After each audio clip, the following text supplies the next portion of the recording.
এই দিনটি ছিল 10th নভেম্বর। তাতানের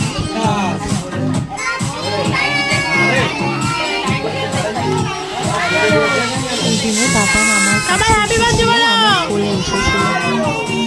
তাতান দেখতে দেখতে 3 বছর পূর্ণ করল। সেই 3 বছর পূর্ণ তাতানের বার্থডে সেলিব্রেশন, বাড়িতেই ছোটোখাটো করে সেলিব্রেশন তাতানের বার্থডে। সবাই দেখুন কেমন হয়েছে অবশ্যই জানাবেন। আর সবাই তাতানকে আশীর্বাদ করবেন, ও যেন বড় হয়ে মানুষের মতন মানুষ হতে পারে।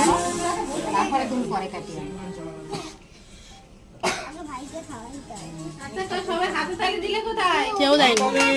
বাবা তুমি একটু ঠাম্মিকে খাইয়ে দাও, একটু ঠাম্মিকে খাইয়ে দাও না বাবা, ঠাম্মিকে একটু খাইয়ে দাও, ধরো খাইয়ে দাও, খাইয়ে দাও ঠাম্মিকে একটু খাইয়ে দাও।